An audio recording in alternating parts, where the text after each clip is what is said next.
I've spent much of my academic career thinking about the triggers of and the keys to creativity and creativity in research.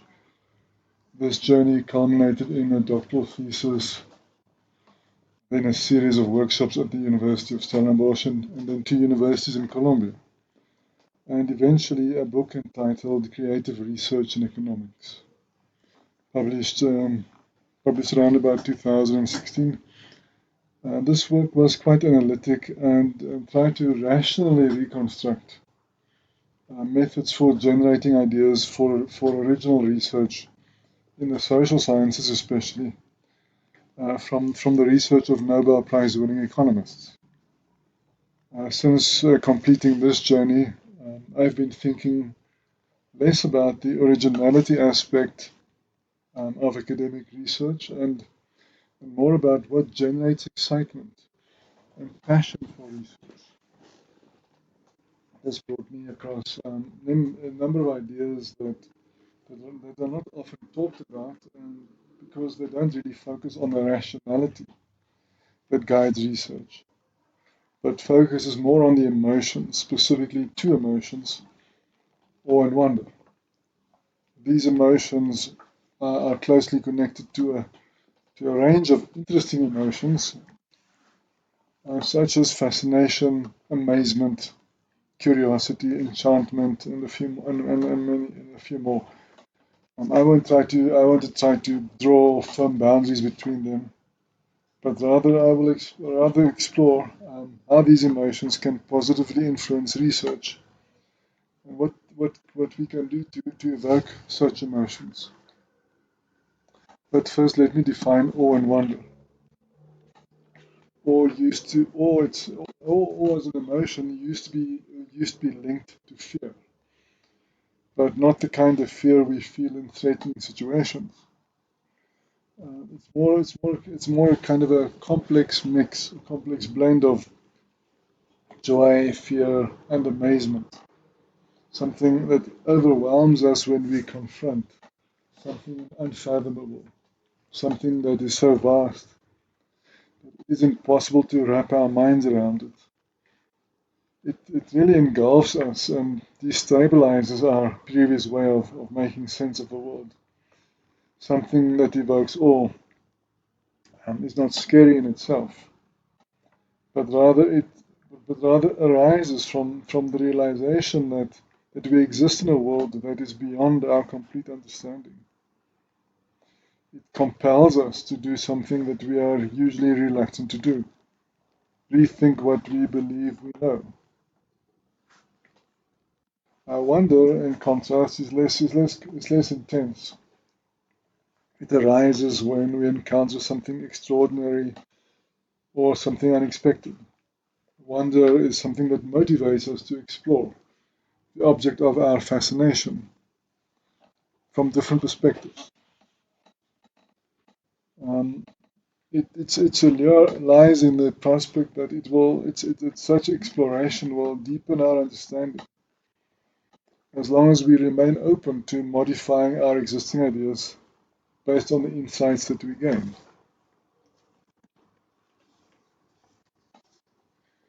The topic of this talk may appear a little bit strange because awe and wonder are feelings that we usually associate with religion or nature. It is no surprise then that studies in this area have predominantly focused on these aspects. Many of them have attempted to elicit awe and wonder by exposing individuals to magnificent redwood trees, majestic mountains, the astonishing diversity of ocean life, deep canyons, and other similarly awe-inspiring natural phenomena.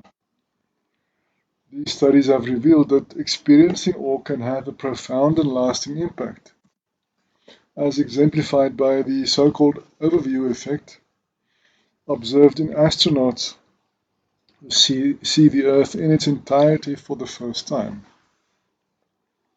However, for the purposes of this talk, the question is really this: can we find awe and wonder in ideas? in the abstract realm of research. Although only a limited number of studies have explored this question, I will present some of their findings. The answer, of course, is yes. Awe and wonder can be found within the world of ideas, and by invoking these emotions, we can cultivate more motivated researchers who can produce more interesting research. In fact, philosophers and scientists have recognized the significance of awe and wonder in the pursuit of knowledge. For example, take Plato. Plato tells us that Socrates proclaimed once that wisdom begins in wonder, and Einstein applied this concept to scientists when he asserted that those who never experience awe will cease to discover. In other words, while such individuals may get published, their research is unlikely to be interesting or thought-provoking. Now, to understand how to evoke awe, we first need to understand how it happens and why it is so rare. Awe starts with encountering something unexpected, something that our mental models or our theories suggest should not have happened, but did. For this to put us on the path to awe and wonder, the unexpected elements should also surprise us. Surprise occurs when we realize that a certain input does not align with our preconceived mental framework. And generally, the more unexpected something is, the greater the surprise.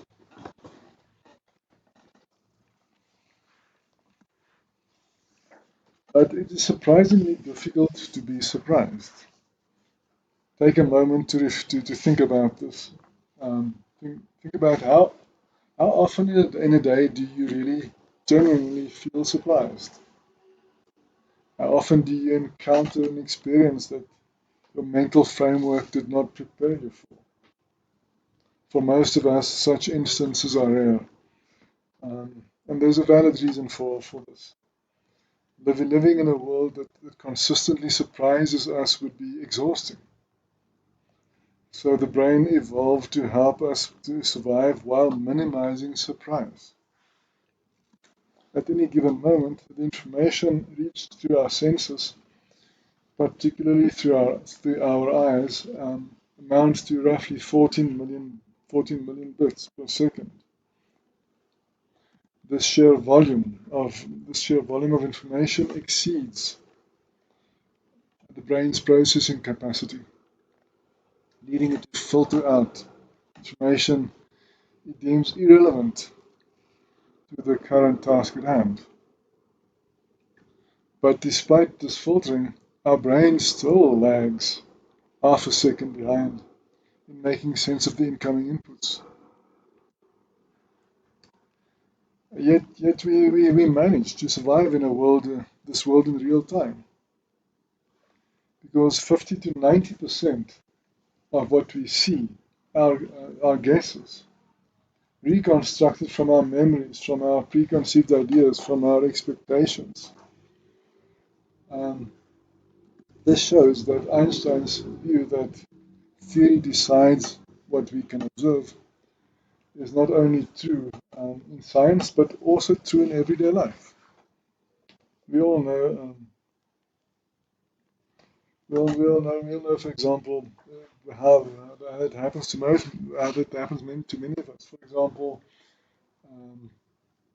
if for example, you are looking for a book and you are sure that this book has a red cover, when in fact it has a blue cover, this book will literally become invisible to you.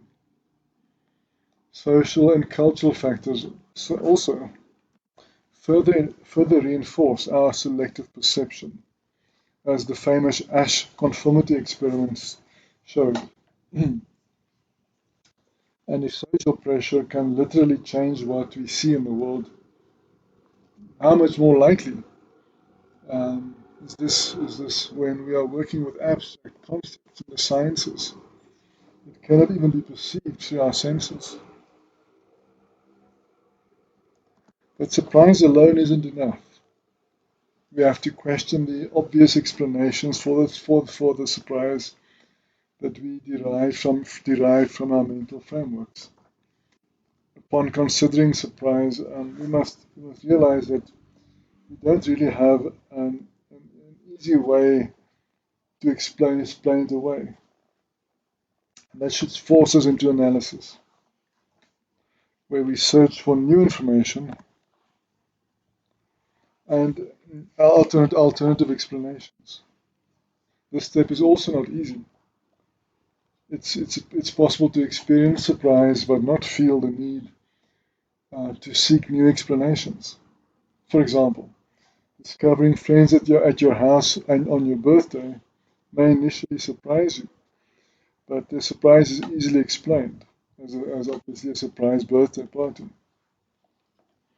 If something is easily explained, then we assimilate this into our existing mental frameworks. So there's no need to rethink anything.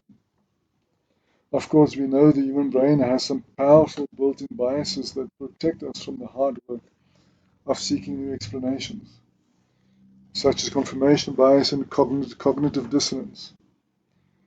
Something like cognitive dissonance um,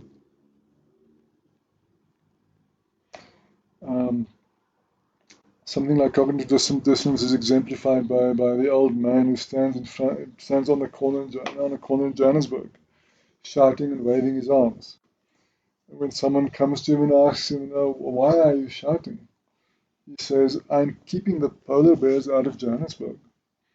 When the person then counters and says, but sir, there are no polar bears in Johannesburg. The old man simply replies, see what a good job I'm doing. The old man, like many of us, most of the time is predisposed to assimilation and immune to surprise. When we assimilate something, we derive an obvious explanation for the surprise from our mental framework. Assimilation shrinks the surprise until it easily fits into some tiny box already in our head. Through analysis, we may try to assimilate a surprise and render it powerless. Or we may allow the surprise to confuse us. As a result of this confusion, we may doubt how much we really know, or even become uncertain about our mental frameworks. We discover that there are things that we don't know, or that our mental frameworks have led us to, or that our mental frameworks have really led us to incorrect expectations. This is exactly what we hope to find in doctoral theses and journal articles and scientific publications. Ideally, any original contribution must be preceded by identifying some surprising breach or some surprising variance or inadequacy in the previous research. Becoming aware of a knowledge gap may lead us to experience wonder. Wonder drives us to explore the gaps in our understanding and discover new knowledge that often aligns with existing mental structures or theories. Knowledge is thereby extended, but the structures that hold it together remain intact. While wonder may lead us to known explanations, its power should not be underestimated. When we explore an idea with a sense of wonder, considering it from different perspectives, we may uncover new implications of existing ideas. Take, for example, Richard Feynman, who recounts a moment of wonder in one of his autobiographical stories on how he once observed someone throwing plates in the air at a cafeteria. He noticed that the spin of the plate was not really well synchronized with the wobble of the plate, and this prompted him to develop an equation to explain this phenomenon. When he later connected this equation to the movement of electrons and extended it to electrodynamics, he discovered the ideas in quantum electrodynamics, for which he was later awarded the Nobel Prize in Physics. Um, sometimes when we become aware of a knowledge gap, um, we may realize that existing frameworks cannot address it. This realization then challenges our existing knowledge, signaling that we have encountered something that is too vast and too unruly to be contained within our preconceptions. Instead of molding this idea to fit our knowledge, we should adapt our knowledge to fit the inconvenient idea, to accommodate the inconvenient idea. And this step of rethinking everything we know is so uncomfortable that we need the extreme emotion of awe to overpower our resistance and make us yield to the reality of our ignorance. Um, so that we can start the hard work of finding a new way to make sense of the world.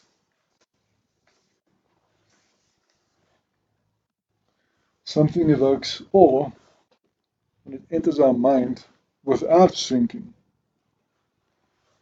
It is simply too vast or too strange to fit with what we know, and therefore induces something that can only be called a mind-blowing experience. While uncomfortable, a mind-blowing experience can be very exciting and change the way we think. I remember the time when I discovered the ideas of modern monetary theory. Unlike textbook economics, these ideas are based on recorded historical facts and the actual behavior of the banking system. So the conclusions end up being very different from those in textbooks. For weeks after I discovered this, I really just couldn't wrap my mind around their strange conclusions, such as that governments don't need taxes to finance their spending, or that banks don't need savings to finance investments. But since it was based on facts that I confirmed in conversations with bankers, these facts stubbornly refused to be assimilated. Eventually, I had to recognize that the ideas I was taught about money and the ideas I was teaching my students at that time were simply inadequate. And I really never thought about economics the same way after that again. This brings me to the two defining characteristics of awe in the literature. Firstly, there's vastness, something that is too big to fit our mental framework, which means that so this can be natural phenomena, but could also be something less concrete, such as encountering a strange outlier in the data, some unexplainable event, a contradiction, or even a theory that explains more than you expected was possible. The second characteristic is accommodation. If the vastness cannot be reduced to something that is already known, our mind has to stretch to accommodate it. The result is called unlearning in education and conceptual change in the philosophy of science. And the change that they bring about uh, uh, happens as a result of awe and wonder. Both learning and science are much more than simply accumulating facts within an existing structure. It is about constantly renewing our understanding of these facts. Clearly then, awe and wonder will usually precede the doing of interesting research. And while it is possible for a good researcher to be a good researcher without experiencing awe and wonder, experiencing it has the potential to make one a better researcher. Research suggests at least three benefits of awe and wonder in scientific research. Firstly, it makes one do more original research. Secondly, it makes one less likely to be fooled by weak arguments. And thirdly, it leads to more ethical research. Firstly, by shattering our expectations, awe shows that our understanding is inadequate. And it would be better for us to try and find a new way to structure our ideas. Joining these shattered pieces together can help us see new meaning and see new possibilities that were not obvious before.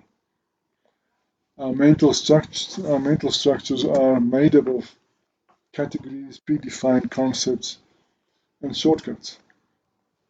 So when these structures are shown to be wrong, we have no choice but to question the words and ideas that make them up, that create them.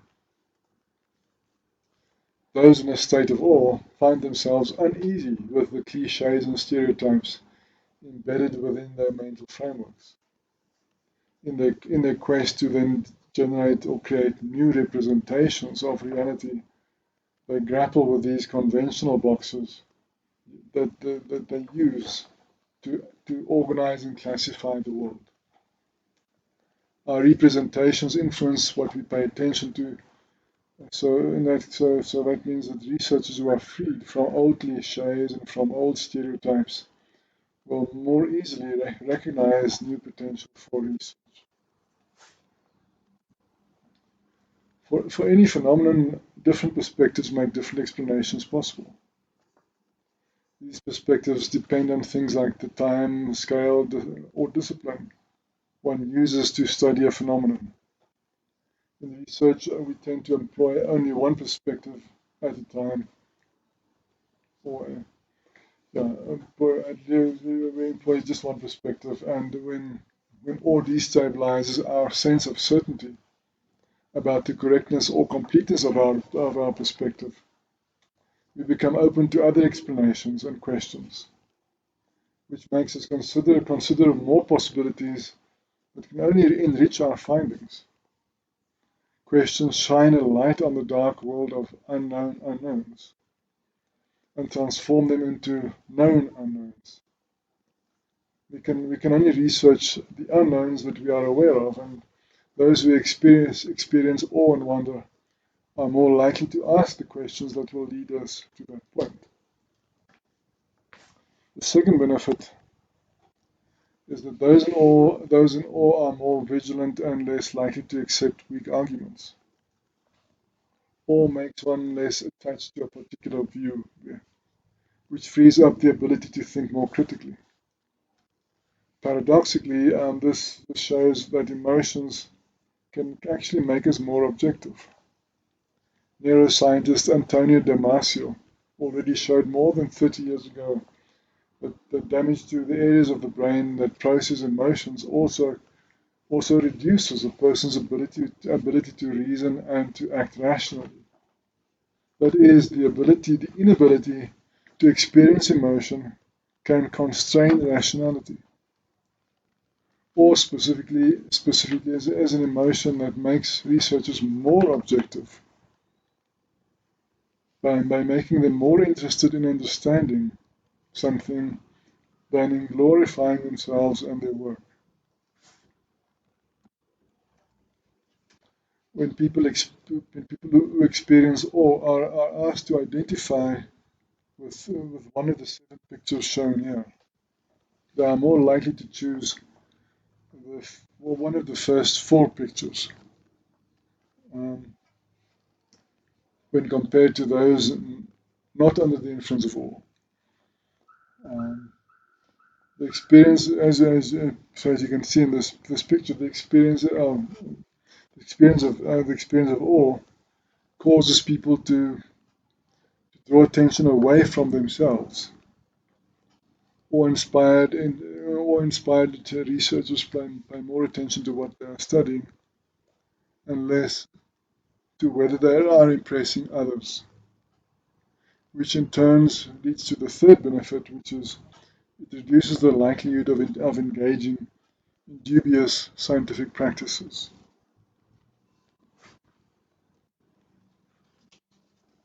So if awe and wonder are so useful, is there any way to cultivate them? But, there are really no recipes, but there are some ways to make these emotions more likely by inviting them in a way and entering into a state of so-called fearless receptivity. I will share some of the more promising approaches, and especially those that worked for me and for others. In the literature, the so-called awe walk in nature is often most recommended. For researchers, we're not going to do all walks in nature, so it is recommended.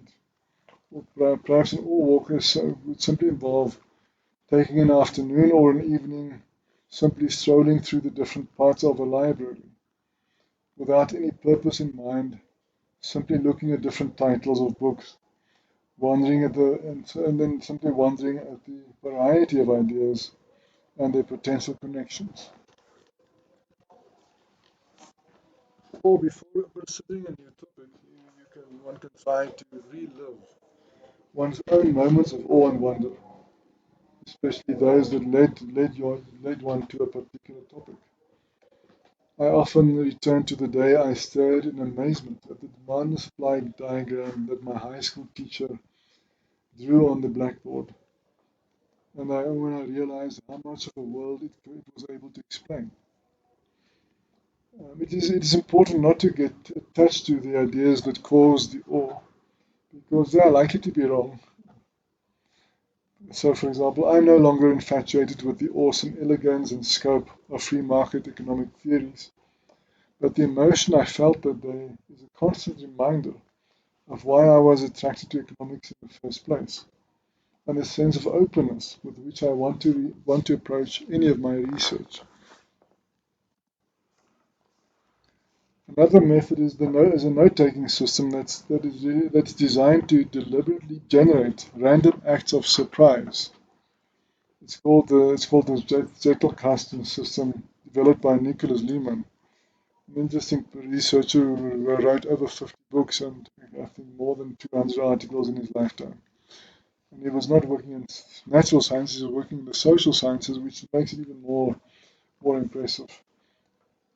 Now, this method involves creating a network structure of summaries of everything one reads, with tags and relations that become ever more interconnected over time. So when starting to write on a topic, one simply pulls out one of the relevant sources, one of the relevant summaries. But by pulling on this source, well, one will find that this will also pull on the strings of all the other connected ideas. And some of these connections will be unexpected. Now, this system can be easily implemented today by a number of free software packages called like for example the package Obsidian, that make it easier to use the system. And there are also, of course, many different YouTube videos that explain the system.